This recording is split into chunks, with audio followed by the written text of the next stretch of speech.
Hello Philippines and hello world. Welcome to the Daily Talk. We are lucky to have our guest today.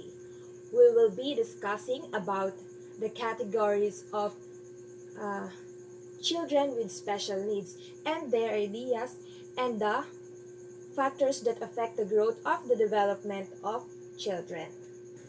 Okay, let us have a round of applause for the three of us. We welcome Miss Gabaon, Miss Pante, and Mr. Trono from Nueva Ecija University of Science and Technology. Thank you for being here with us today. Okay, shall we start? So, my first question is, what is your mind about nature versus nurture? Nature versus nurture is all question or issues in philosophies, and this is misguided question because it implies that nature versus nurture represent a stark dichotomy. In nature and nurture debate, there are those who believe that mostly products in their environments and other comments dictated by genetics based on the research has taught shape childhood neurodevelopments, molding the brain as it grows and developments. How about you, Miss Pante? Which do you believe? Do you believe in the nature of children or the children being nurtured by the environment? Yes, I do believe in both. First is the nature of children. Children have a core nature, a set of automatically triggered perceptions, priorities, values, and meanings that are present at their birth and are identifiable at their young age and largely unchanging over time. Next is the children being nurtured by the environment because environment played a big role in the development of a child. It affects the child's behavior, opinions, beliefs, or let's say the whole aspect of a child's health, such as mental, psychological, emotional, spiritual, physical, and their social health. They both have an important role in the development of a child. That's why creating a nurturing environment is very important in childhood's development. Thank you for your point, Miss Pante. Now, what is your opinion about the adverse effect of childhood experiences and their impact to the development of the brain? Do you think that the adverse childhood affects the development of young children? Well, adverse childhood experiences are those things that negatively affects the children's development, especially their mental health.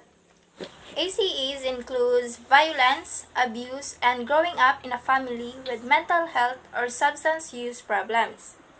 These can change brain development of a child and also affects their behavior. Thank you for that very good answer, Miss Pante. In a way, it is true. How about this one? Do you think that the genes of the children could be influenced by the environment, or could the environment influence the development of the genes of human race? What do you think? Yes. For example, a twin is living separately and the other one is living in a wealthy life and the other one is in poor.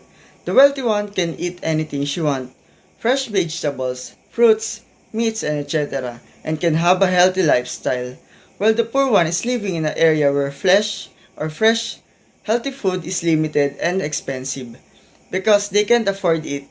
He eats a lot of frozen, packed meal, and fast food which are higher in sugar, fat, and salt. So it means the characteristics or physical traits and behaviors that you are born with and what you experience throughout your life are both important. On the other side, could the environment influence the development of genes of the human race? Yes, environmental factors such as food, drugs, or exposure to toxins can cause epigenetic changes by altering the way molecules to bind the DNA is changing the structure of proteins that DNA wraps around. There are people who claims that if parents are smart, most probably their children are smart too. Do you believe it or not?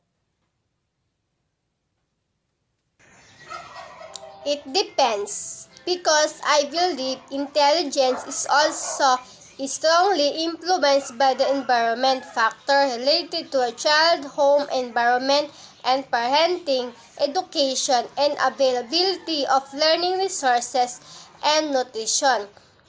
Nurture has a higher influence mostly because upbringing and exposure and experiences children endure while growing up have a huge influence on the children future. So, nakadepende pa rin yung intelligence ng bata sa kanyang environments. So, So thank for you. our last question, why is the 13 disability categories matter when planning reading interventions? Yes, Miss Gabaon. It does matter when planning intervention because knowing the different categories help us to know what to react to the person with disabilities, what strategies to do, or technique that can help them develop the ability to read, most especially the person who has a specific learning disability. As well, know SLD covers a group of learning challenges. Well, time flies so fast. We are nearing at the end of our show. I just want to thank our guests for joining us today and share their ideas and opinions about our topic. Thank you and good day.